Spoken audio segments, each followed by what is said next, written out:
happens when a perfect life is built on a catastrophic lie.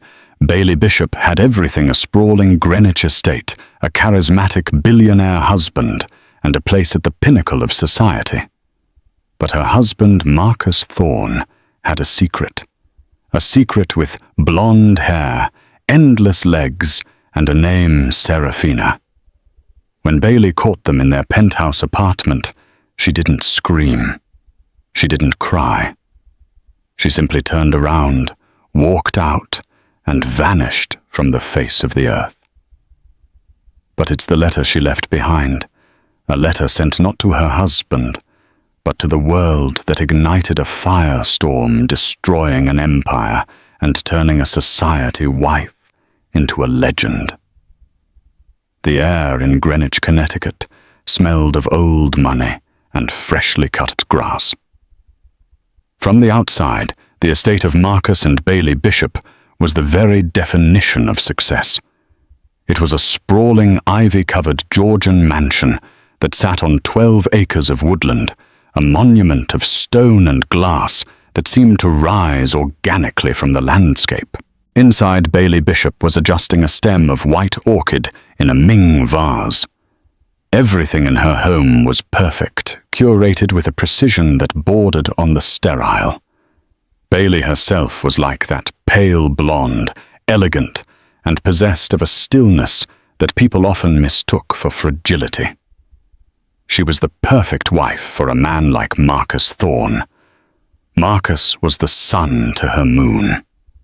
He was dark-haired, charismatic, and vibrating with an energy that dominated every room.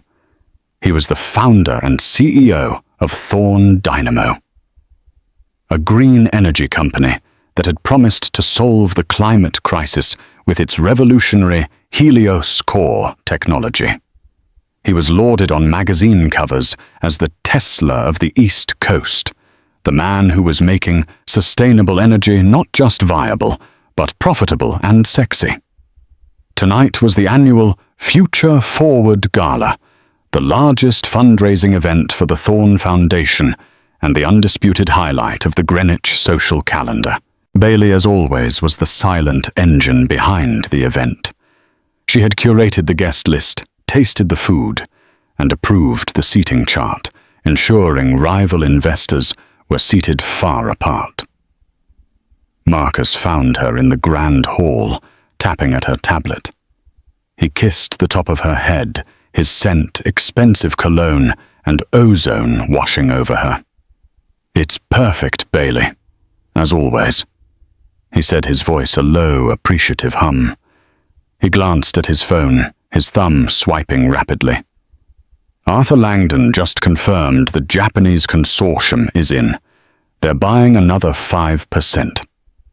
"That's wonderful, Marcus," Bailey said, her voice quiet. Arthur Langdon was Marcus's CFO, a man with sharp eyes and a shark's smile. "Wonderful. It's revolutionary, darling." He finally looked at her, his smile bright and blinding. "Tonight, we're not just throwing a party. We're announcing the future." He held her by the shoulders, his eyes intense. "In 2 years, Bailey the Helios core will be in every city. This party, it's nothing. We'll buy an island." She smiled, a small, practiced tilt of her lips. "Don't forget the press at 7:15. And your speech. You did review the notes I made." Of course," he said, already distracted by another ping from his phone. "It's just this new campaign. It's vital." Bailey's gaze lingered on his screen for a fraction of a second too long. She saw the name. Serafina. Serafina Vance. The new face of Thorne Dynamo. A model with eyes the color of the Caribbean and a body that seemed to defy gravity. Marcus had been insistent on hiring her, claiming she represented the youthful, vibrant energy of the brand. Bailey had met her. Serafina was all teeth and ambition, a woman who looked at Marcus not with admiration, but with a hunger that was chillingly familiar. It was the same look Marcus got when he was about to close a deal. "I have to take this," Marcus said, already walking away. "It's about the PR rollout for Serafina's shoot. Vital." Bailey stood alone in the cavernous hall. The house was silent save for the distant hum of the catering trucks. She looked at the perfect orchids, the polished marble, and the gilded frames of their perfect life. For the first time, she noticed the faint hairline crack that was spreading from the corner of the vase. She had built this cage. She had polished the bars and locked the door. She had been the perfect supportive wife, the one who had given up her own career to manage his life, his home, and his social standing. Before she was Bailey Bishop, society hostess, she had been Bailey Hayes, forensic accountant. A woman who could find a single falsified decimal point in a mountain of data. A woman who saw patterns where others saw chaos. And she was seeing a pattern now. The late-night meetings, the sudden whispered phone calls, the new encrypted laptop he kept in his briefcase, and the name Serafina, which appeared on his phone with the frequency of a stock ticker. She had ignored it, telling herself it was the price of admission for a man like Marcus. But as she stood in the silence, a cold, hard knot of certainty tightened in her stomach. It wasn't just infidelity. Infidelity was common. This felt different. This felt expensive. She walked to the large French doors and looked out at the grounds. The party would begin in 3 hours. She would smile, she would wear the sapphire gown Marcus had bought her, and she would play the part of the perfect wife. But as she watched the sun dip below the trees, Bailey Bishop made a decision. She wasn't just going to look for the crack. She was going to find out what was causing it. The gala was a resounding success. Marcus was brilliant, his speech painting a vision of a clean, bright future, all powered by Thorn Dynamo. He raised over $20 million for the foundation. Serafina Vance was there, draped in silver, laughing a little too loudly at his jokes and touching his arm a little too often. Bailey watched it all with a serene, fixed smile, accepting compliments on the peonies and the perfection of the sea bass. But her mind was elsewhere. It was on the encrypted laptop in Marcus's study. For the next 2 weeks, Bailey operated in the shadows of her own home. She became a ghost, her movements timed to his. She slept when he was at the office, and she worked when he was asleep. Her former life, the one of meticulous, obsessive detail, came rushing back. She was no fool. She didn't try to guess his password. Marcus was arrogant, but not stupid. Instead, she used a small USB keylogger she'd purchased under a false name. She planted it in the back of his desktop docking station one morning while he was in the shower. She waited 3 days. Then while he was at a board dinner, a dinner she knew via his car's tracker was at a downtown penthouse he kept for investors, she retrieved the drive. She didn't use her own computer. She went to the guest house to a machine she had purchased for cash and set up on a dedicated, untraceable internet connection. The file from the keylogger opened. It was a jumble of keystrokes. It took her an hour to sift through the noise to find the string of 24 characters he had used to access the encrypted laptop. Her fingers trembled as she typed it in. Helios Invictus, turn 25. The drive mounted. At first, it was what she expected. Memos, marketing plans, contracts. Then she found the folder labeled Personal. Inside a subfolder, SV. It was a flood. Photos, videos, hotel bookings. Serafina Vance, not in the professional high-fashion shots from the campaign, but in hotel robes in his car, on his private jet. It was sordid and undeniable. Bailey felt a brief, cold sting, but she brushed it aside. This was just the symptom. She was looking for the disease. She left the SV folder and went deeper into the core financials. Marcus had always kept her separate from the real business, letting her manage the household books and the foundation, but never Thorn Dynamo itself. He said it was to protect her. She knew it was to control her. She opened a folder named Internal R&D. She found what she was looking for, not in a spreadsheet, but in a long chain of increasingly frantic emails between Marcus and a man she didn't know. A Dr. Evan Reed, former head of engineering. The first email, dated 6 months ago, was from Dr. Reed. Subject: urgent. Helios core instability. Marcus. The test results from the Nevada plant are not just disappointing, they are catastrophic. The core is not holding a sustained charge. The output is 30% of what we've promised investors, and the containment field is showing stress fractures. We are faking the public data. This is not a bug. It's a fundamental design flaw. We have to halt the rollout and tell the board. Marcus's reply was ice cold.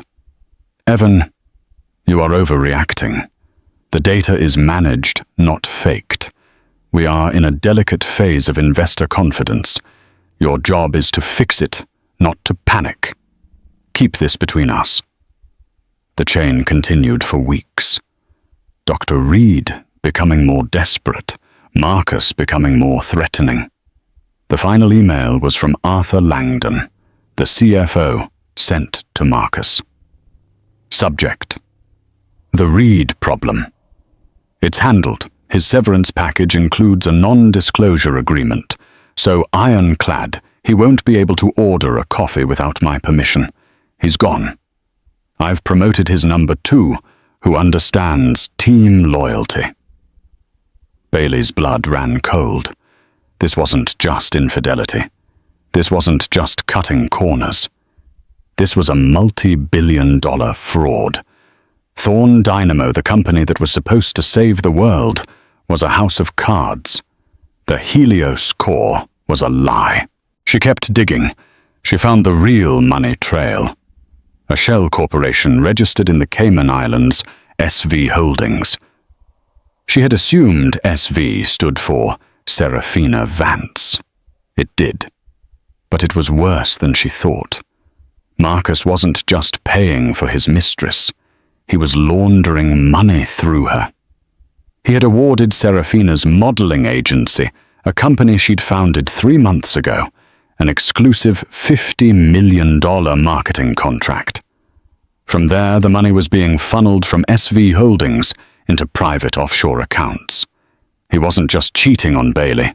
He was cheating the company, siphoning off investor capital into a personal slush fund, using his mistress as the cutout. He was planning to cash out. The stock was at its peak. He was preparing for a massive final round of funding, after which he and Arthur Langdon would sell their shares, leaving everyone else, including the Japanese consortium and the pension funds that had invested with nothing but a worthless, unstable piece of metal. And Serafina was his accomplice. Bailey sat back, the glow of the monitor illuminating her pale, shocked face. The guest house was silent. He hadn't just betrayed her. He had betrayed everyone. He was a thief dressed in the clothing of a savior. She looked at the evidence, the emails, the bank transfers, the real unfiltered test data from the Nevada plant. She understood. Marcus knew the core was a failure. He was just trying to keep the lie going long enough to get rich. He would ruin thousands of lives. She thought about going to the board. But who on the board was clean Arthur Langdon? He was in on it. The others. They were so blinded by the stock price they'd never believe her. They would side with Marcus, and he would crush her. He would use the photos from the SV folder, paint her as a hysterical, jealous wife, and have her committed. No. She couldn't fight him in his world. She couldn't win in a boardroom or a courtroom. He owned the lawyers, the PR firms, and he thought he owned her. She looked at the drive in her hand. He had built his empire on lies. She would use the truth to tear it down. But first she had to disappear.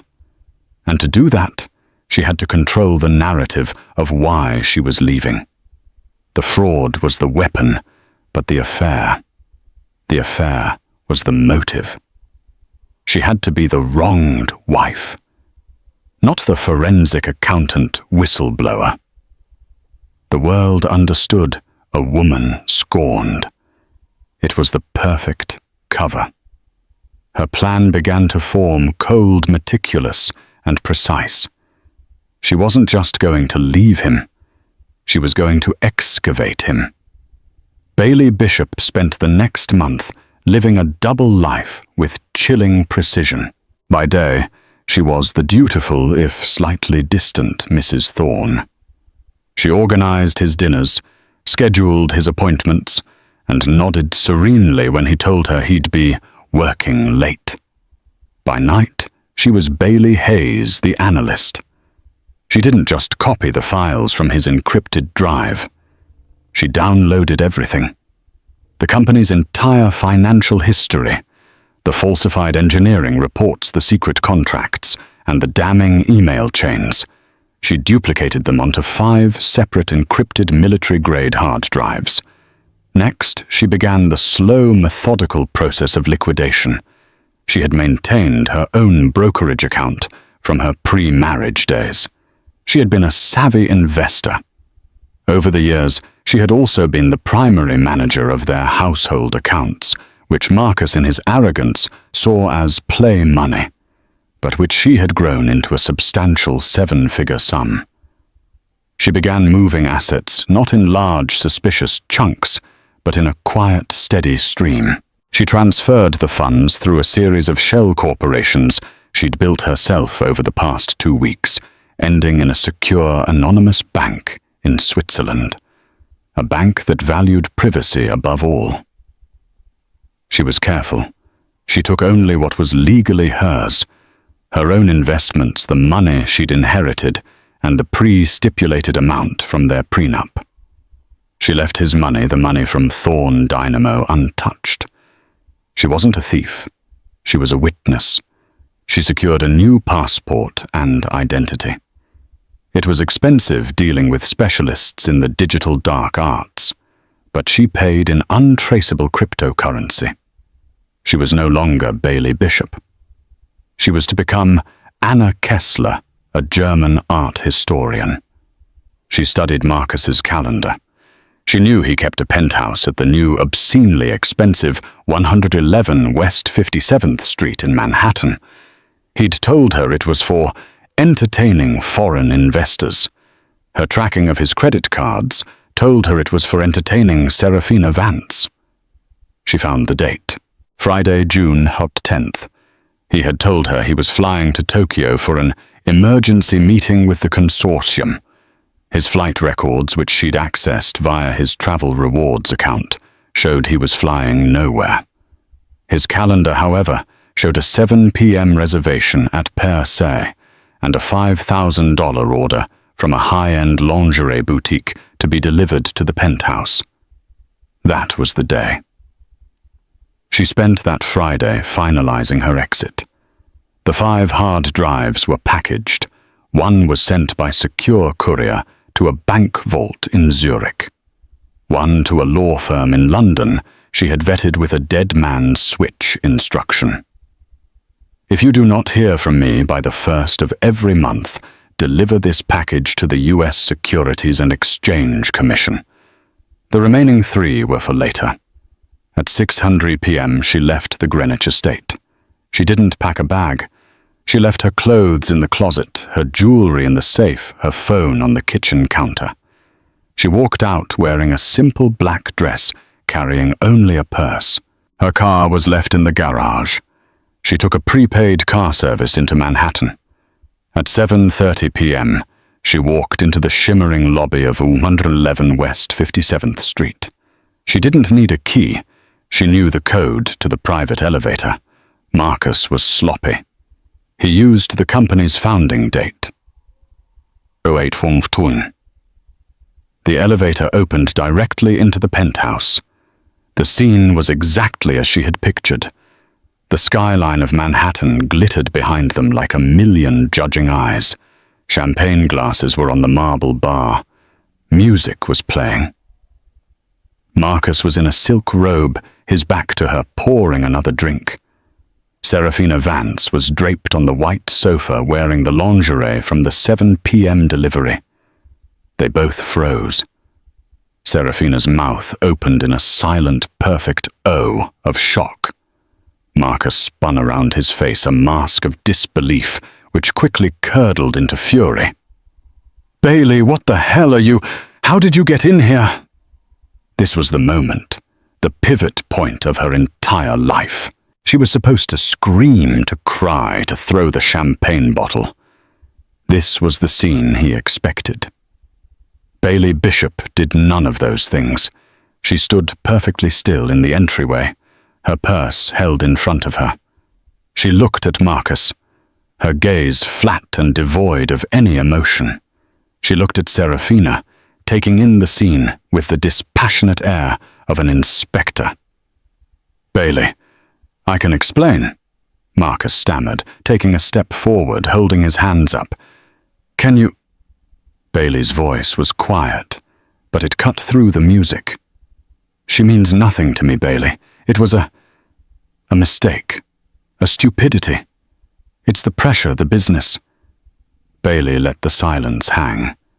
She watched him squirm, this great man, this savior, reduced to the most pathetic cliché in the book. Serafina, recovering her composure, stood up, clutching the silk robe around her. "You shouldn't be here," she said, her voice hard. Bailey finally moved. She walked past Marcus, ignoring him completely. She went to the floor-to-ceiling window and looked down at the city. "It's a beautiful view," Bailey said. "All of it, built on sand." "Bailey, listen to me." Marcus pleaded, his voice now tight with irritation. "Let's go home. We can talk about this. We can fix this." Bailey turned to face him. Her expression was one of profound, bottomless pity. "Fix it," she said. "Oh, Marcus, you can't fix this." She looked at Serafina. "He's been lying to you too, you know. That $50 million marketing contract, that isn't for you. It's for him. SV Holdings is his escape hatch. You're just the packaging." Serafina's face went white. Marcus's panic turned to ice. The jig was up, but not the one he thought. What have you been doing, Bailey, snooping in my affairs?" "Affairs, yes," Bailey said. "Both kinds." She turned back to the door. "Bailey, you are not walking out on me," Marcus shouted, his voice echoing in the minimalist room. "You are nothing without me. I made you. You walk out that door, I will destroy you. I will leave you with nothing." Bailey paused at the elevator, her hand on the call button. She turned, and for the first time she smiled. It was a terrifying, hollow thing. "You're right, Marcus. I am leaving you with nothing." She stepped into the elevator. "Bailey!" he roared, lunging for the closing doors, but they sealed shut, reflecting his furious, terrified face back at himself. The elevator descended smooth and silent. Bailey Bishop walked out of the lobby into the warm June night and vanished. Marcus Thorne's fury lasted for exactly 12 hours. He tore the penthouse apart, screaming at Serafina to get dressed and get out. He drove back to Greenwich at 2 a.m, half expecting to find Bailey there with a fleet of lawyers. The house was dark, silent. He stormed into their bedroom. "Bailey?" Nothing. Her clothes were in the closet. Her wedding ring was on the nightstand, placed neatly beside a copy of the Odyssey. He checked the study. Her laptop was there. He checked the safe. The blood drained from his face. It was empty. Not just her jewelry, not just the emergency cash. The spare checkbooks were there, but the ledgers were gone. The small black notebooks where she meticulously tracked the household finances. And the hard drives. The backup drives from his personal safe, which he'd thought were secure. He staggered back. No.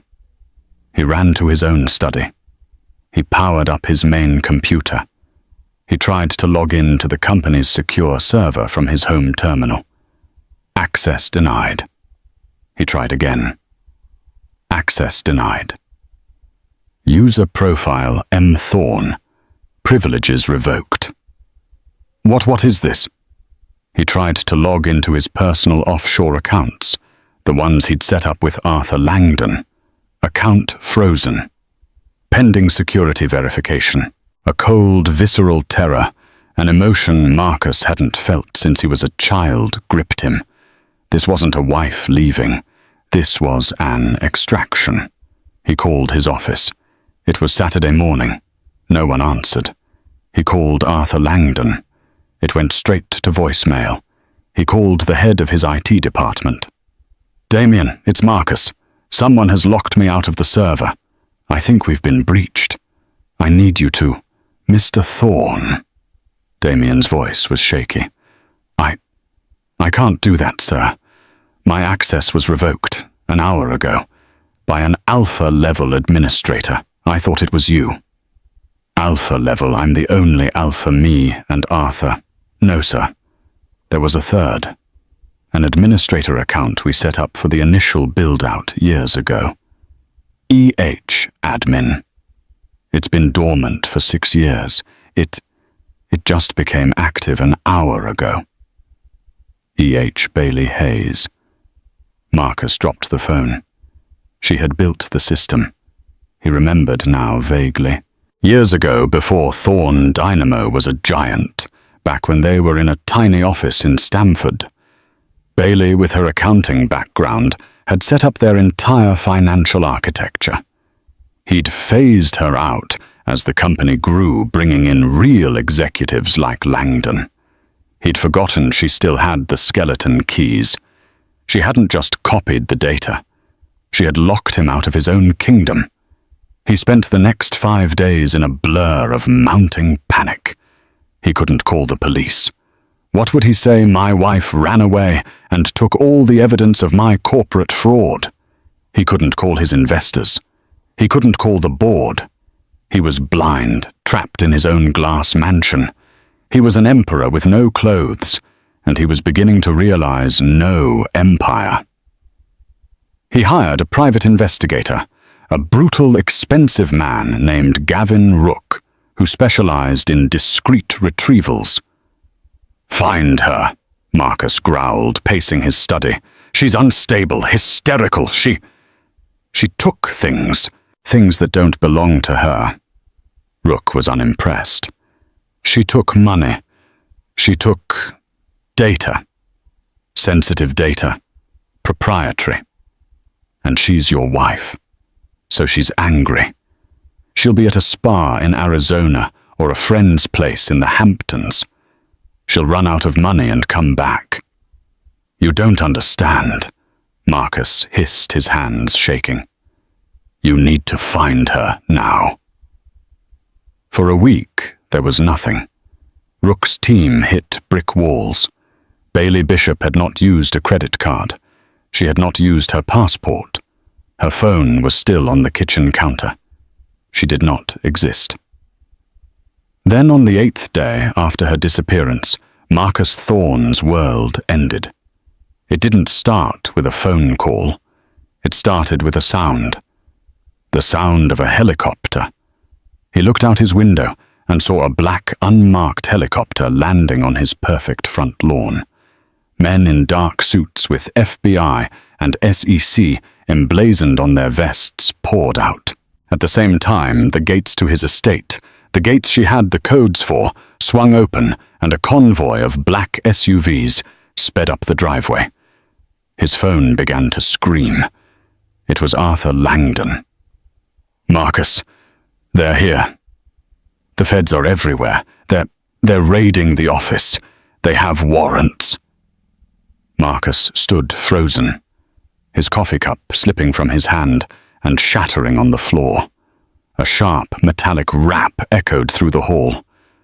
"Mr. Marcus Thorne, this is the FBI. We have a warrant for your arrest." He didn't move. He just stared at the front door as it was breached, splintering off its hinges. Where was she? How could this? And then his personal assistant, hysterical, called him. "Mr. Thorne, Mr. Thorne, the letter. It's everywhere. It's on the news, the Wall Street Journal, the New York Times. Oh my God. Mr. Thorne, what did you do?" The letter did not arrive by email at 9:01 a.m.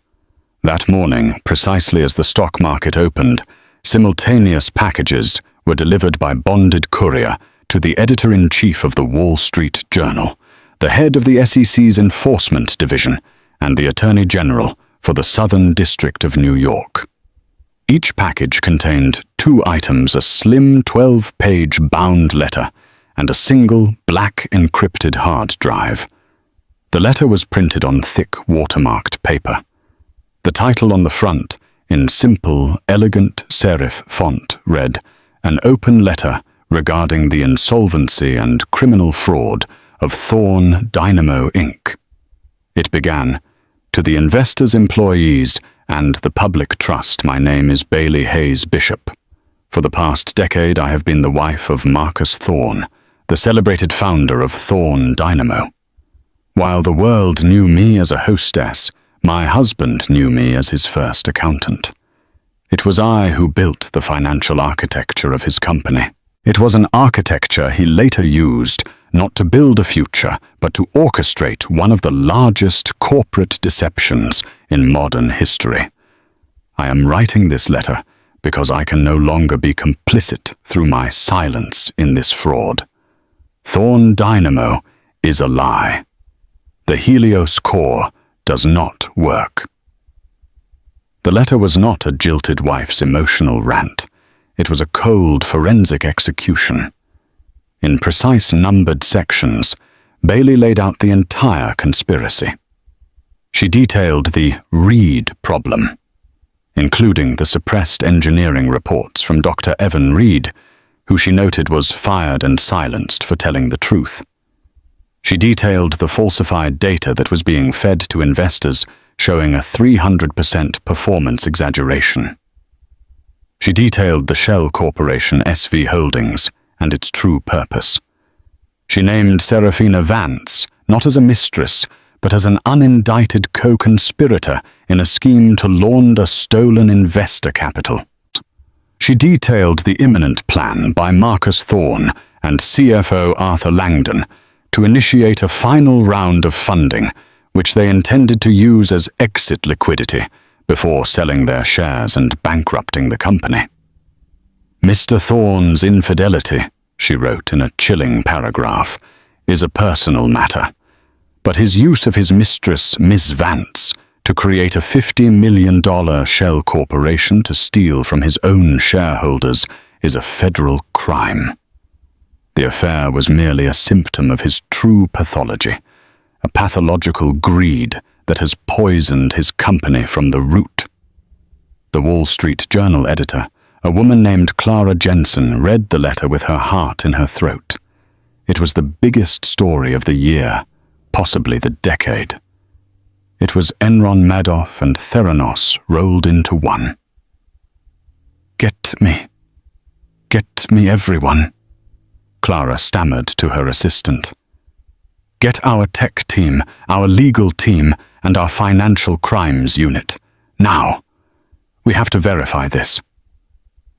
They didn't have to wait long. At the bottom of the letter was the final devastating blow.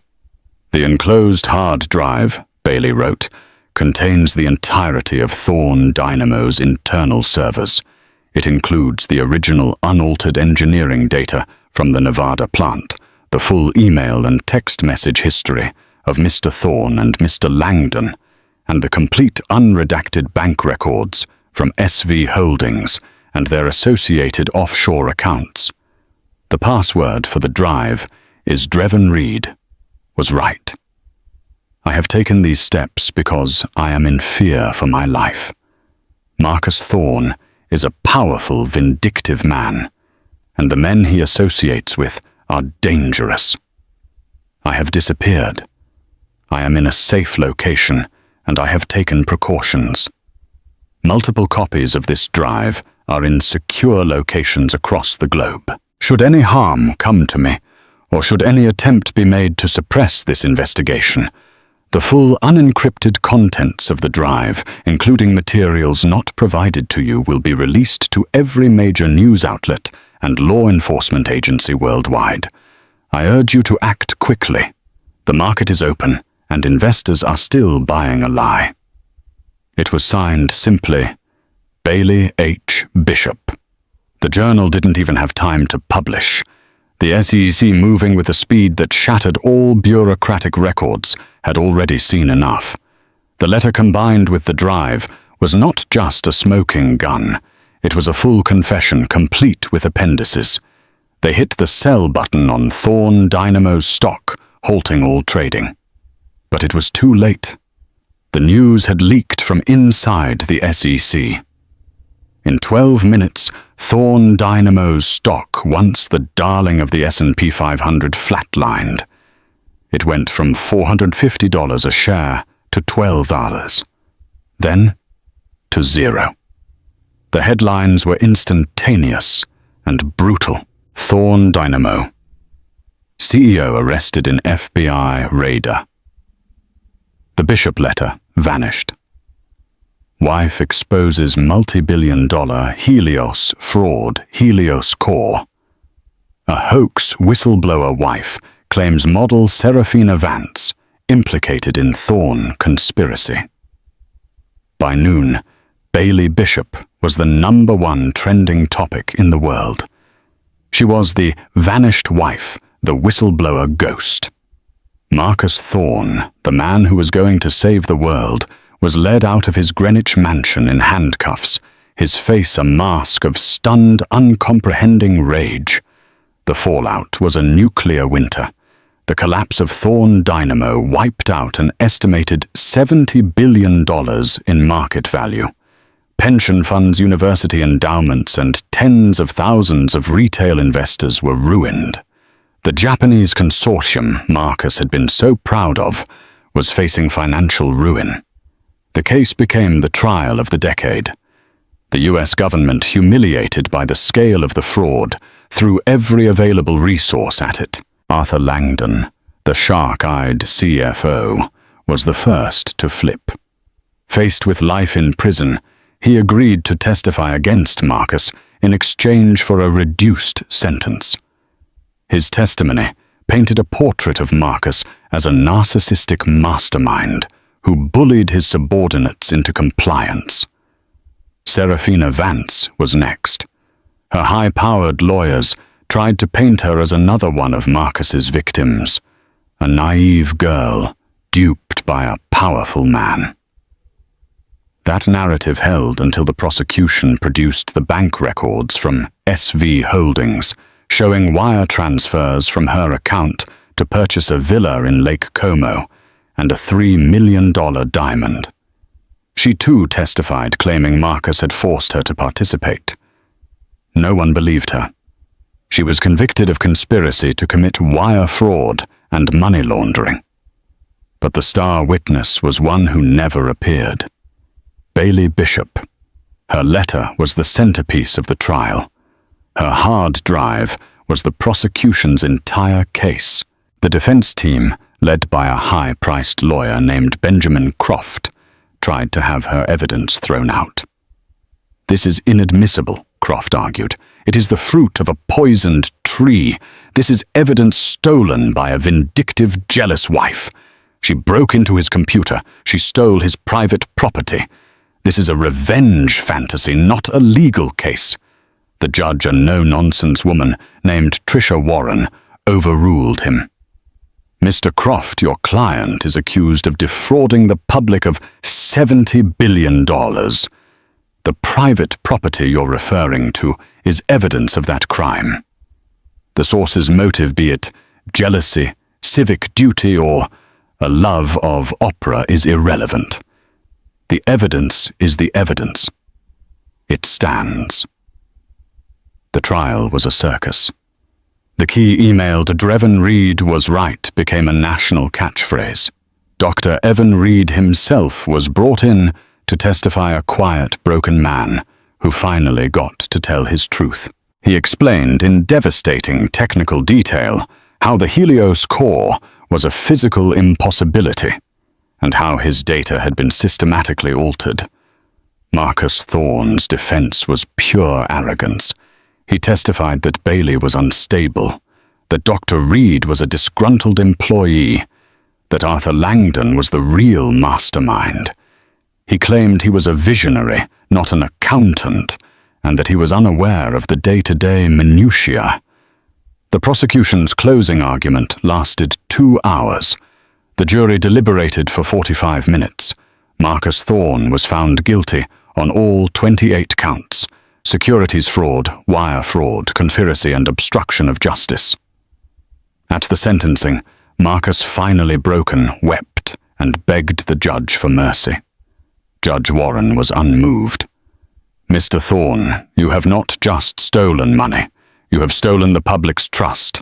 You preyed on their hope for a better future and sold them a lie. You destroyed the lives of your employees, your investors, and the one person who seems to have ever told you the truth, Dr. Reed. You are the architect of your own destruction." Marcus Thorne was sentenced to 45 years in a federal penitentiary. The media deprived of Bailey turned Marcus into the ultimate villain. But the question remained: where was Bailey Bishop? The PI Marcus had hired Gavin Rook was now being paid by news agencies to find her. He found nothing. She had used no planes, trains, or automobiles registered to her. The Anna Kessler identity was a ghost, a legend. She had simply evaporated. The world media painted her as a folk hero, a mysterious avenger. She was the woman who had brought down an empire with a single letter. But she was nowhere to be found. 9 months, 274 days since she had stepped into that elevator, leaving one life in a shattered penthouse and descending into the unknown of another. Florence, Italy. The afternoon sun, the color of warm honey and old Chianti, spilled across the Piazza Ognissanti. Here the air smelled of roasting coffee and centuries-old stone, a stark welcome contrast to the metallic, sterile scent of old money and cut grass in Greenwich. At a small wrought-iron table in the corner of a cafe, a woman sat sketching the intricate facade of the church across the square. She was slim, dressed in a simple cream-colored linen blouse and dark trousers. Her hair was short, a rich, deep brunette cut in a chic, severe bob that framed a face which, while familiar in its bone structure, was entirely new. The pale, fragile blonde Bailey Bishop was gone. In her place was Anna Kessler, a woman with a gaze that was not still but settled. Anna Kessler was an art historian, specializing in the restoration of Renaissance frescoes. She spoke Italian with a faint academic German accent, a fiction she had practiced into fact. She lived in a modest but elegant apartment overlooking the Arno, a place filled with books and light and entirely empty of gilded cages. She had been Bailey for a decade. She had been Anna for 9 months. It was only now that she was beginning to feel like herself. She paused her sketching, her charcoal pencil hovering over the paper. The last 9 months had not been a vacation. They had been an exorcism. The first few weeks in particular had been a masterclass in controlled terror. She allowed her mind to drift back past the art classes, past the quiet nights to the moment the elevator doors had sealed her in and Marcus out. Flashback: the escape. The descent from the 57th Street penthouse was the longest 60 seconds of her life. She had not pressed the button for the lobby. That was where he would expect her, where he could have security stop her. She had pressed the button for the P2 parking garage. The doors opened to a cool concrete silence. She walked, not ran, to the stairwell. She took the stairs up, not down, emerging into a service corridor she had mapped from the building's blueprints weeks before. It let her out onto 58th Street, a full block away from the grand entrance, a ghost exiting through the walls. She walked 10 blocks east, melting into the Friday night throng of tourists and theater-goers. Bailey Bishop, in her bespoke black dress, would have drawn a car. Anna Kessler, in her infancy, needed to be invisible. Her first stop was a 24-hour gym near Port Authority, a place of transient, anonymous humanity. Her go bag wasn't a bag at all. It was a prepaid locker, secured under a false name 2 months prior. Inside the humid, metallic-smelling locker room, she stripped off the skin of Bailey Bishop. The black dress, the Manolo Blahniks, the delicate diamond earrings, all went into a trash receptacle. She wiped off her subtle, expensive makeup with a rough paper towel. From the locker, she pulled on a pair of nondescript grey trousers, a simple black t-shirt, a pair of running shoes, and a faded denim jacket. The final piece was a wig, shoulder-length, mousy brown. It was unflattering. It was perfect. Bailey Bishop had walked in. A tired, unremarkable commuter walked out. She didn't go to JFK. She didn't go to Grand Central. Any terminal with a federal presence was a risk. Marcus would have her name on a no-fly list within an hour, claiming she was unstable, a danger to herself. Instead, she walked to the Port Authority bus terminal. She paid cash for a one-way ticket on a Greyhound bus to Montreal. The 12-hour ride was a unique, grinding form of psychological torture. Every time the bus slowed, every time it pulled into a dimly lit rest stop in upstate New York, her heart hammered against her ribs. She expected to see his face, or worse, the impassive, brutal face of his investigator Gavin Rook, stepping onto the bus. She sat in a window seat, her head down, pretending to sleep, her muscles so tense they ached for days. She crossed the Canadian border at 5:00 a.m. The border agent, sleepy and bored, glanced at the American passport she'd presented, one of 3. She'd had prepared this one for a Mary Ann Peters, and waved her through. In Montreal, she went to a small independent bank where she had a small clean account. She withdrew $10,000 in cash, then went to a different bus station and bought a ticket to Toronto. From Toronto, she finally used her real forged identity. She walked into Pearson International Airport, not as Bailey or Mary Ann, but as Anna Kessler, a German citizen with a pristine passport, a backstory, and a one-way ticket to Geneva, Switzerland. She had spent the next 7 days in a small, clean, anonymous hotel room in Geneva, a stone's throw from the bank that held her new life. Those 7 days were the true test. She had lit the fuse. Now she had to wait for the explosion. She lived on room service, watching the world through a secure, encrypted laptop. She had one open line of communication, a Proton Mail account connected to Mr. Alastair Finch, the quietly ruthless senior partner at her chosen London law firm. She had sent her single pre-arranged message. Subject: the Nightingale is in the nest. The package is live. If you do not receive a stand down command by 0800 GMT, Friday 17th, you are to execute instructions per our agreement. No further contact will be made. For a week, the financial news was silent. Thorn Dynamo stock was at an all-time high. Marcus was on the cover of Forbes again. She felt a sickening lurch. Had she miscalculated? Had he found the breach? Had he somehow covered his tracks? Invalidated her evidence and was even now sending Rook to hunt her down. She didn't sleep. She just watched the stock ticker. Then on the morning of the 8th day it happened. She was watching Bloomberg when the red banner flashed across the bottom of the screen. TRNE. Trading. Halted. Pending news. Bailey's breath hitched.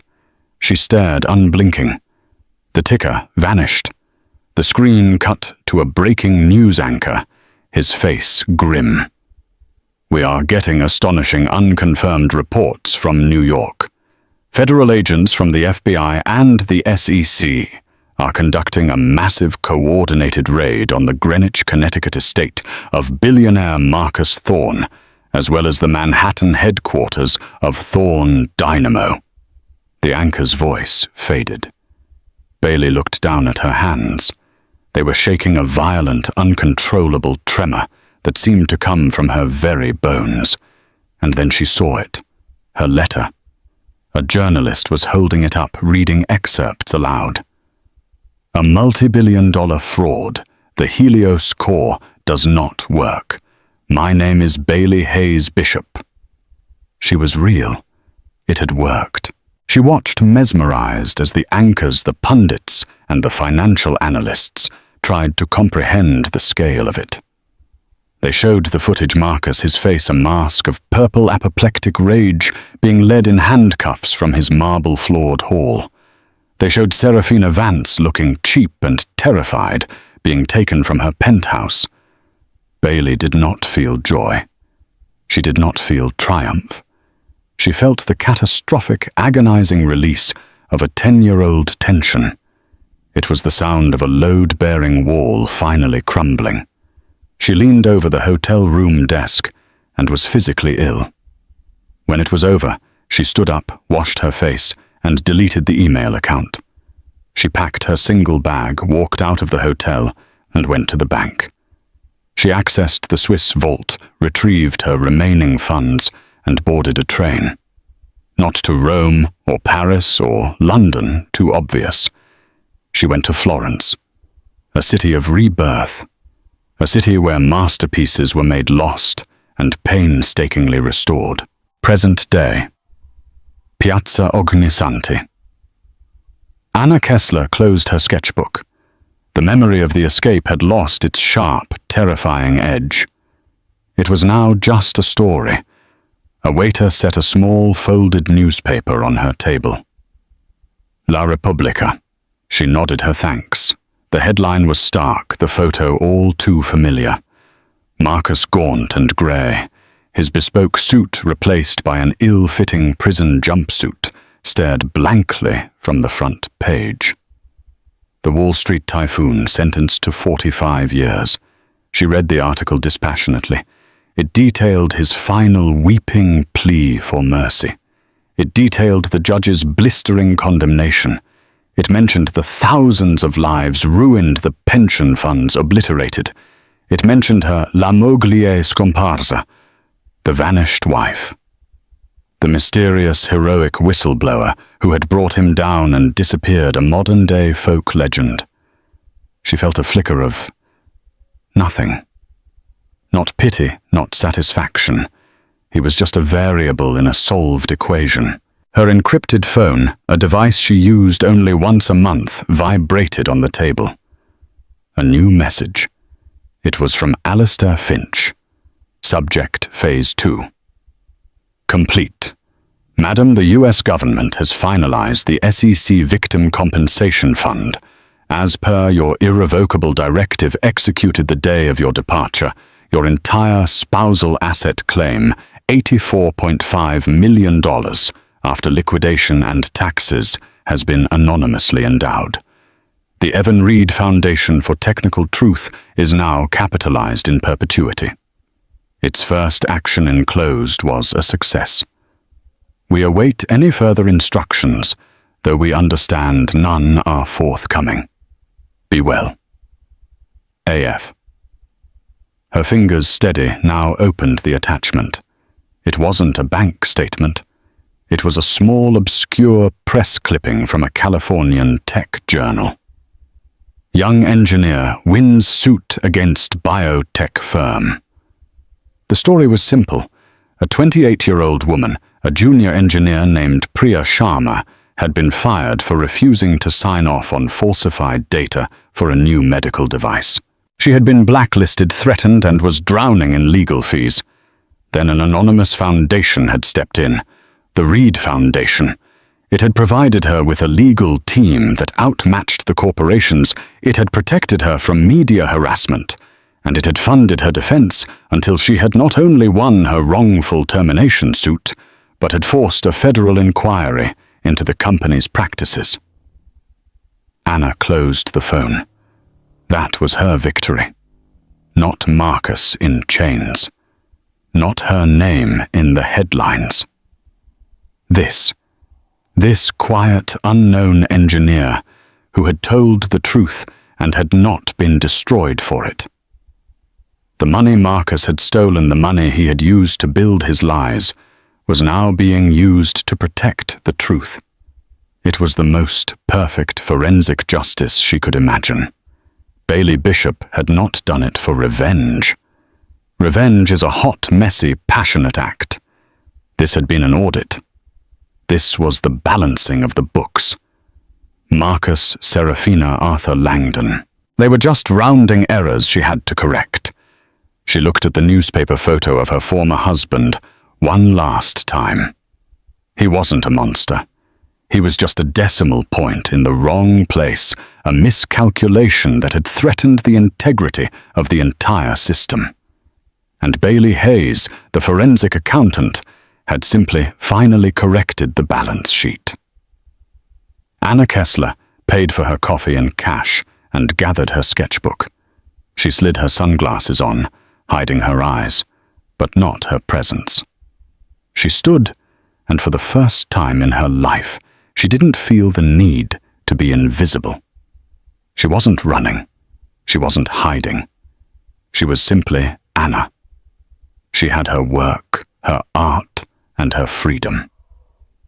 She walked out of the cafe and into the warm, golden light of the piazza. She did not disappear into the crowd. She joined it. Bailey Bishop's story is a masterclass in calculated consequences. She proved that the quietest person in the room is often the most dangerous, and that the truth, when weaponized correctly, can topple any empire. But what do you think? Was Bailey a hero?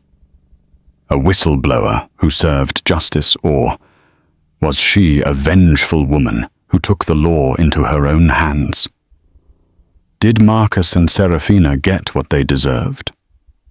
We want to hear your take on this incredible real-life drama. Drop your thoughts in the comments section below.